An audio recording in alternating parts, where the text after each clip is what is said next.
Hello and welcome to the channel. Today is Yargle Day on Arena because it's September the 3rd, which are Yargle stats, 9 power, 3 toughness, and they have a special midweek magic event. I'm not even going to try to pronounce the name, and it is Frog Commander Brawl. And there are two emblems in the event. One that lets you cast your frog spells for 2 less, and then one that lets you sacrifice creatures when a frog you control enters to draw a card and give the frog the abilities of the sacrificed creature. We'll look at the deck that I've chosen to play for this event briefly. So we'll do that, and then we'll get into some gameplay. I won't do my usual Brawl deck breakdown, but basically just to say that this is a landfall deck. So we have lots of landfall synergy cards, like Bristly Bill to pick up +1/+1 counters, or Lotus Cobra to add mana, that sort of thing. And we have a few frogs to go with our commander that will be cheaper with the emblem. Our commander, by the way, will only cost 2 mana with the emblem, so we can often play it on turn 2. So a 6/6 on turn 2 is pretty nice. So we've got lots of cards that put extra lands onto the battlefield or get us extra lands, and that's what we're going with in this deck. So let's give it a shot, and we'll see how we do. On we go. Alright, on the play, we're facing up against Grolnok. There are only a handful of frog commanders on Arena.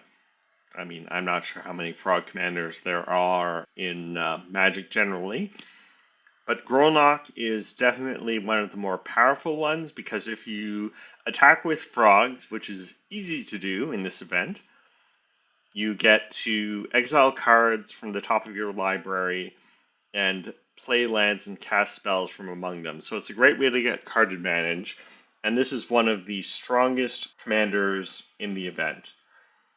So this could be an uphill battle. For that reason, I think this hand is too slow.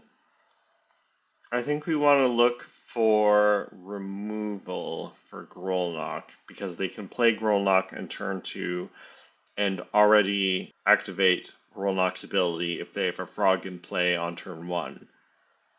So let's see if we can get removal. Feed the Swarm. A little slow because it's at sorcery speed, but I think it will have to do. And then we have got some ramp with Beanstalk Giant and Territory Color for some card advantage, and into the north for ramp. We'll try it.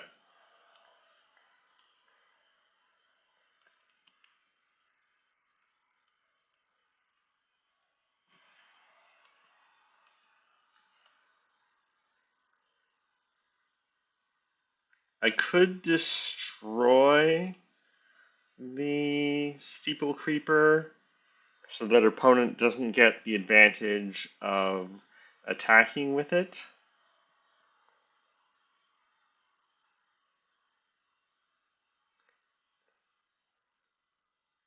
They might not attack with it if I play Gitrog, Horror of Zava, or however you say it.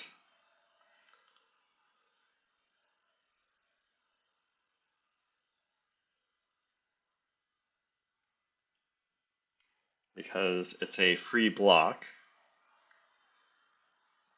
Opponent plays Grolnok.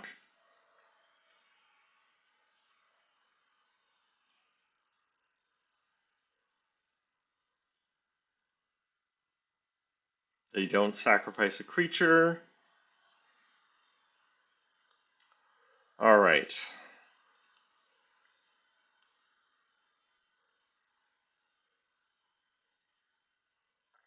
So I think we feed the Swarm Grolnok.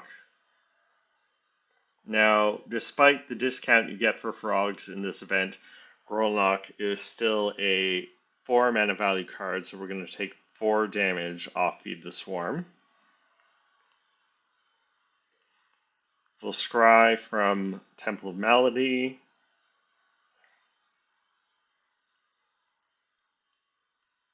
Don't think I need a land. I've got Castle Lockman in hand. Kazandu Mammoth can be a land, and I can find additional lands with Into the North and Beanstalk Giant.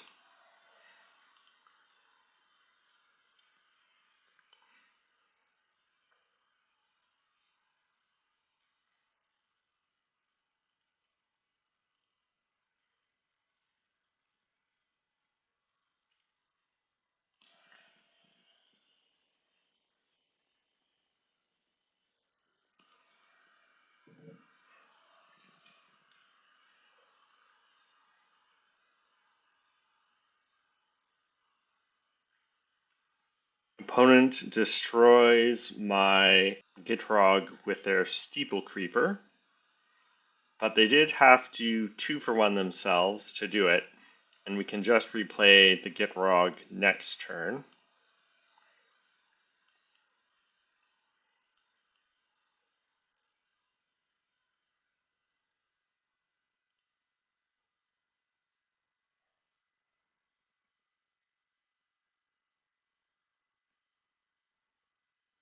Now, I don't have removal for Grolnok if they replay it. They play Toski.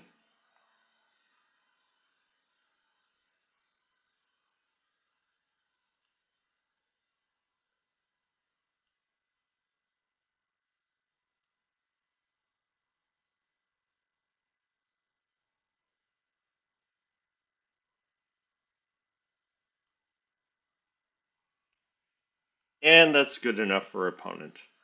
All right, we'll take it. On we go. Before I forget, let's see what our individual card reward is. It's at least rare. You get 2 rare or mythic rare cards for your first 2 wins in Midweek Magic and a mystery cosmetic for your 3rd win. So let's see what we get. Shadowy Backstreet. Never hurts to get the rare dual lands. All right, on to the next one. Okay. Flubs the Fool. Fortunately, Flubs does not get a discount from the Frog discount emblem, but I would expect that this will be a tough matchup because of the card advantage Flubs provides. This isn't too bad a hand, even though we don't have removal for Flubs. We can ramp with Clifftop Lookout on turn 1, and then bounce it with Sticky Tongue Sentinel on turn 2, and also play our commander. So I think this is keepable.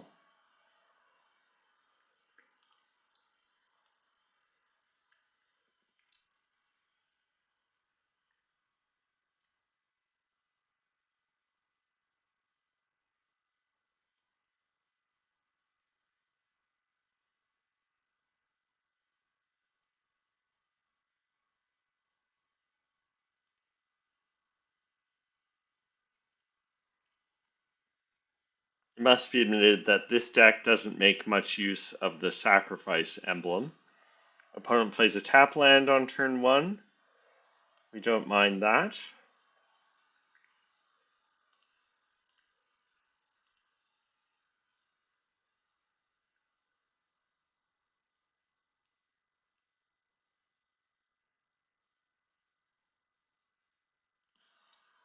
Definitely don't want to sacrifice the Clifftop Lookout because we want to pick it back up with Sticky Tongue Sentinel.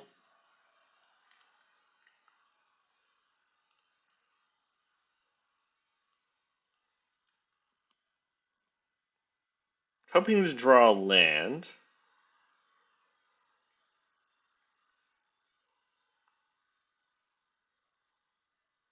Alright, opponent is Also a landfall synergy deck.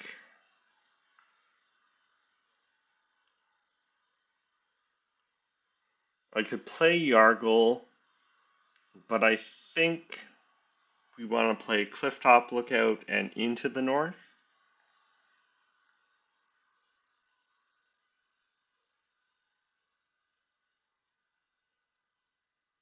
We'll attack first.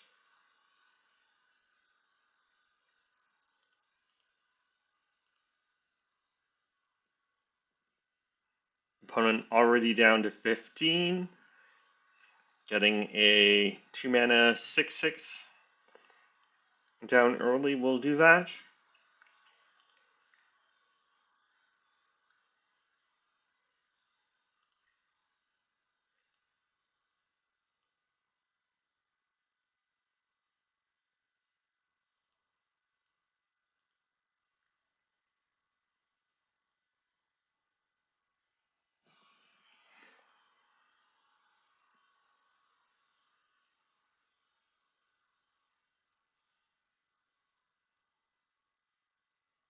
An opponent needs 6 energy to draw 3 cards with Royal Cartographer.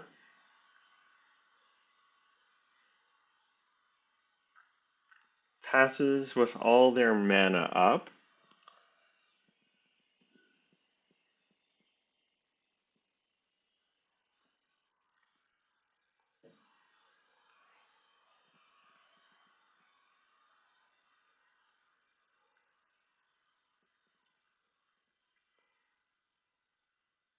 Alright. It would be more efficient to play Vorinclex this turn.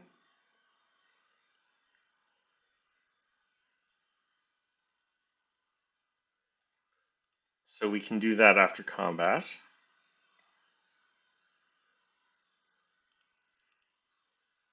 Opponent can block Clifftop Lookout, and they're not taking lethal yet, so they might as well just take it, and they do.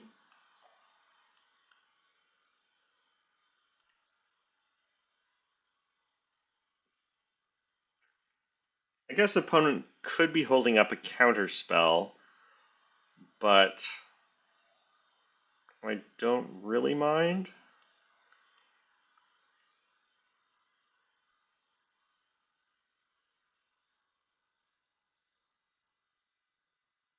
Ooh, they get control of Vorinclex.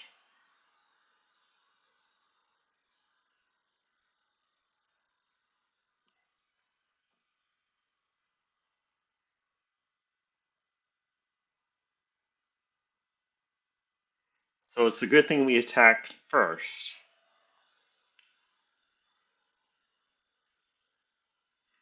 Alright, opponent searched up their dual lands.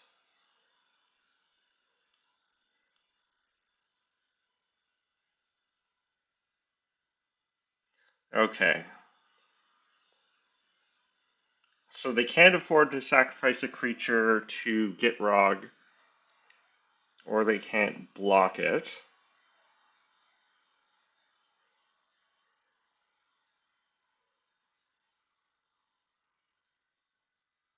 And they have to block Gitrog, but they're still taking lethal off Sticky Tongue Sentinel and Clifftop Lookout. So I think we're going to get there.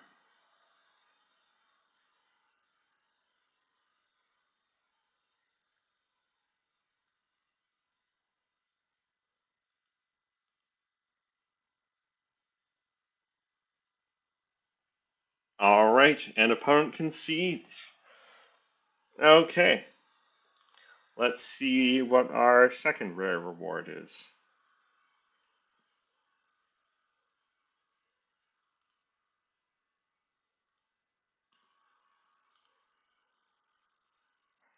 Gems from Wilds of Eldraine. Alright, so it looks good. On we go.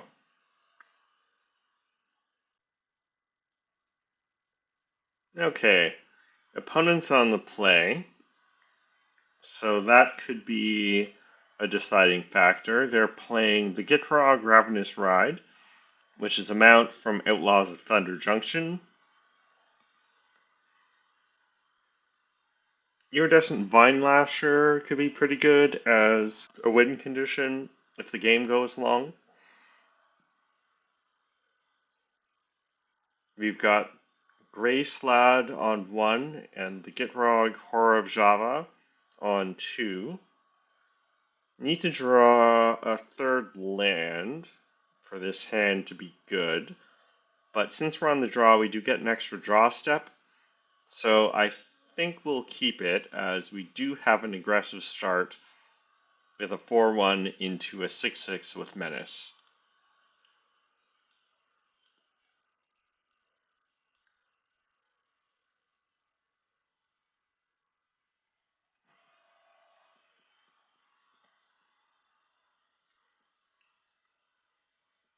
Too bad we can't save these fetch lands to go with the Iridescent Vine Lasher, because it would deal extra damage, but what can you do? If we can get the Vine Lasher down before we play Spring Bloom Druid or Cultivate, that would be good.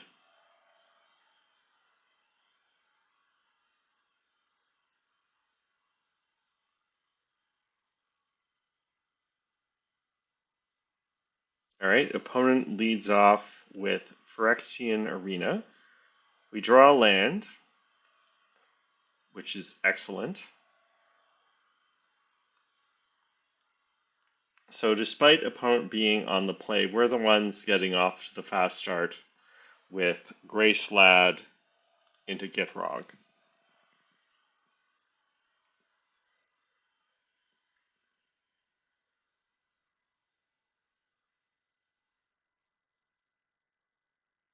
Now, opponent could sacrifice Cult Conscript to Phyrexian Tower to add 2 black mana.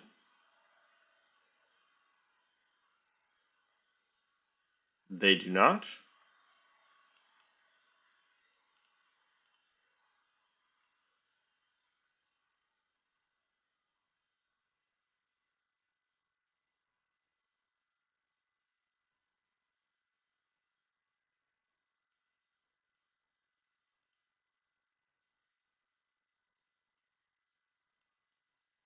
They could still do that at instant speed and play an instant speed 2-mana removal spell or Fatal Push because they'll be enabling Revolt. So I think we attack first and then play Gitrog.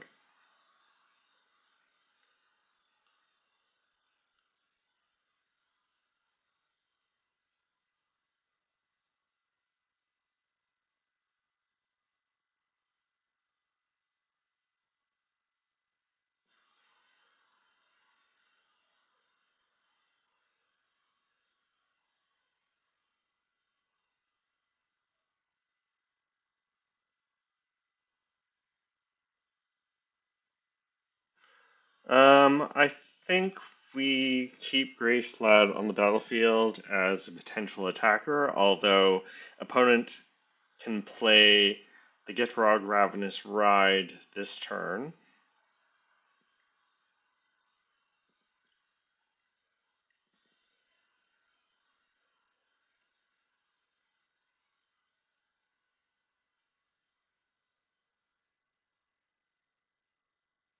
They don't sacrifice Cult Conscript to the emblem. They might to the Gitrog Ravenous Ride's saddle ability. They do saddle the Gitrog with Cult Conscript.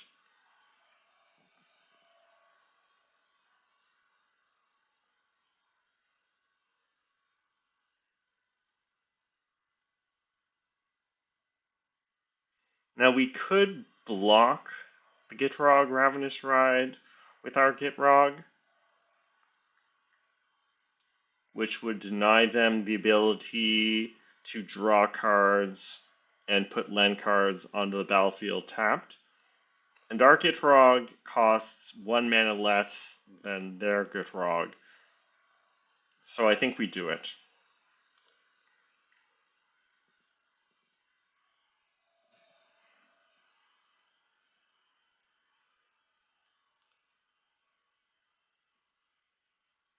Alright, Vornclax.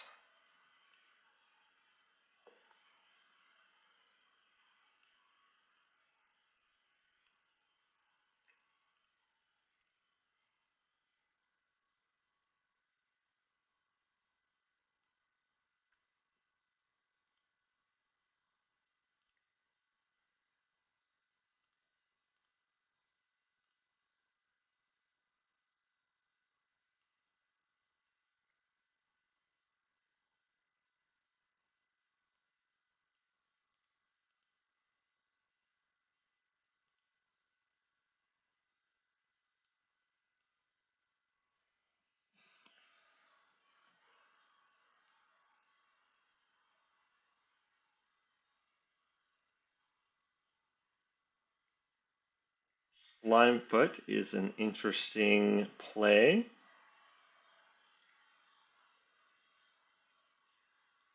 but that does give them card advantage for playing lands because they get a fungus or sapling creature just for playing swamps or forests.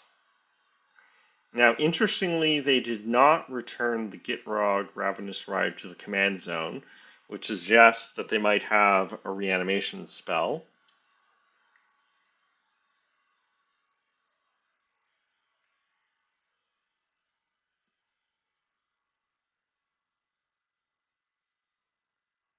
Opponent stays back with Cult Conscript, so they'll probably block the Gray Slad with it.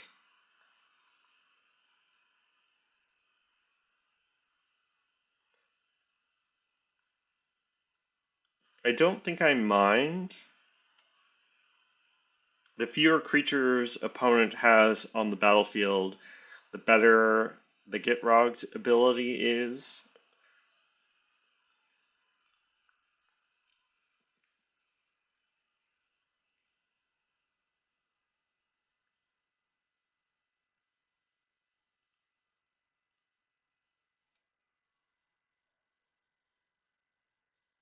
Yep.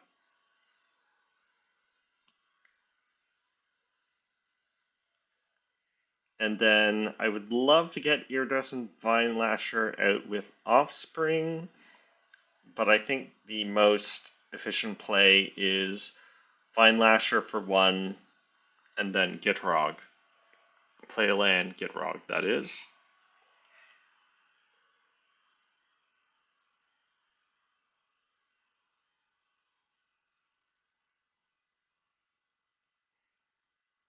I could have also played land, played Vorinclex, but I already have another land in hand for next turn. I could sacrifice the Vine Lasher to give Gitrog its ability.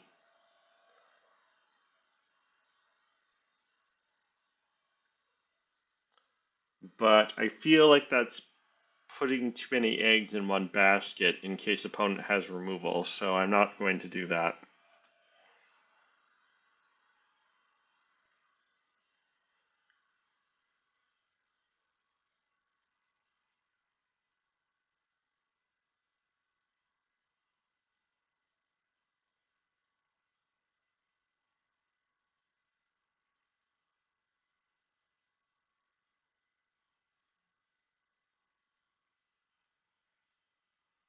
Opponent hits land 5, drafts another card from Slimefoot Spellbook.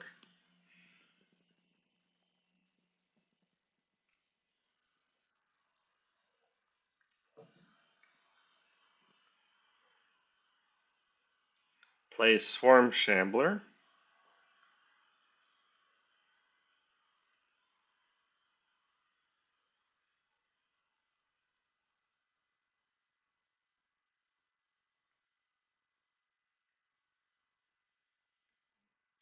And by the Alchemy set symbol, that's one of the cards they drafted from Slimefoot's Spellbook.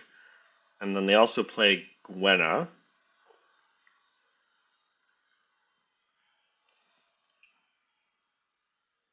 They have no reason to sacrifice a creature here since the Gitrog can't attack. Although I guess that does enable them to get an attack in with Slimefoot, but that doesn't seem worth it.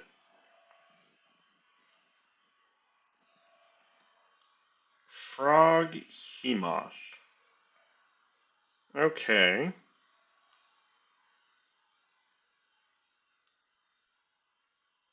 So I could play Tireless Provisioner, play land, play Frog Hemoth, attack with Gitrog and Frog Hemoth. Now they can double block Frog Hemoth with Gwenna and Slimefoot, and I could only kill one of them.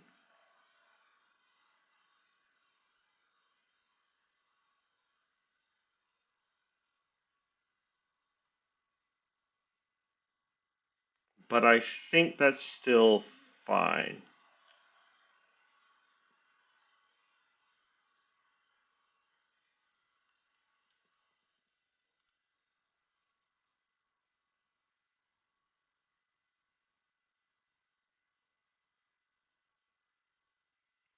Hmm. We should have. Auto Tapper is going to mess us up here because we're going to have to sacrifice our treasure from Tireless Provisioner to play Frog Hemoth. So we should have been a little more careful. At least we can still cast Frog Hemoth. Whereas it would have been almost a disaster if we couldn't, but we could have at least still cast Beanstalk Giant or Spring Bloom Druid for ramp. But I like the idea of getting Frog Hemoth down.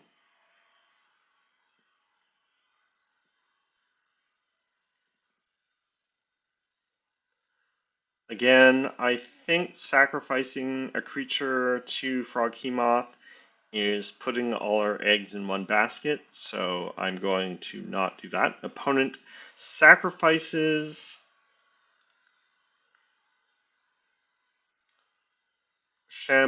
Swarm Shambler, to tap Gitrog.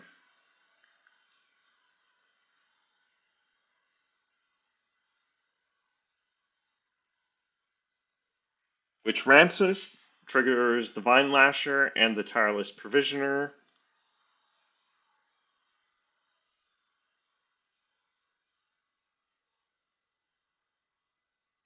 Alright, opponent does not block Frog Hemoth.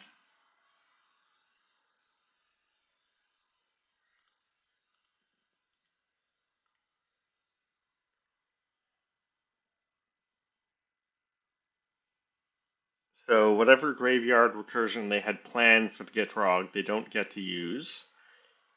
And we exile the Cult Conscript, so it can't come back from the graveyard. And Frog Hemoth picks up 3+1/+1 counters. So that was pretty good.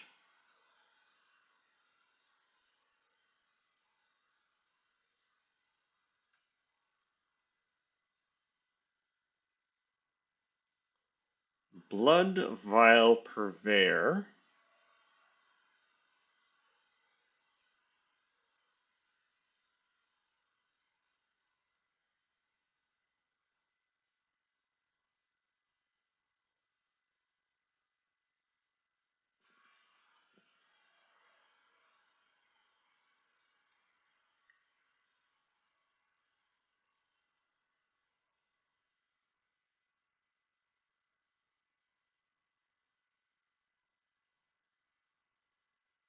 That is pretty big.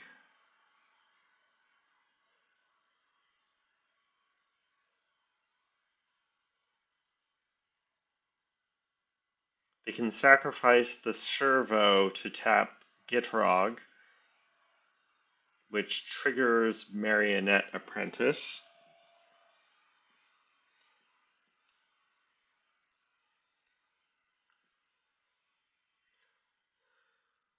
All right.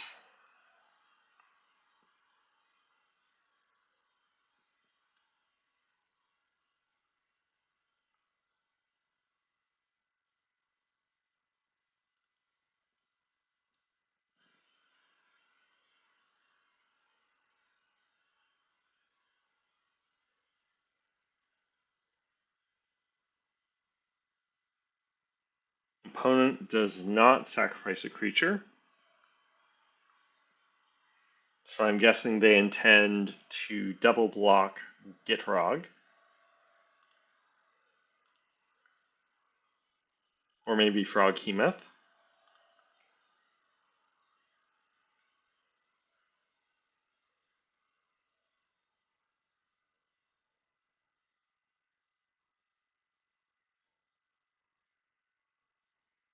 Alright, they chump Gitrog, which is fine by me. And that is enough for opponent. Alright, well there we go. Let's see what our mystery cosmetic is.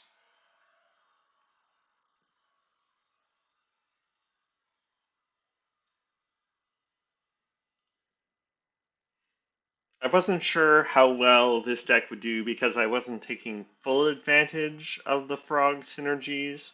I wasn't playing a lot of frogs for the discount, and I certainly wasn't enabling the sacrifice emblem. But we still went 3 for 3, so that's pretty nice. I'll take it.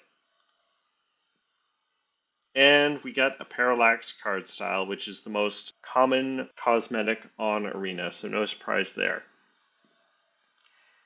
Anyway, so that will do it for our Yargle Day Brawl deck.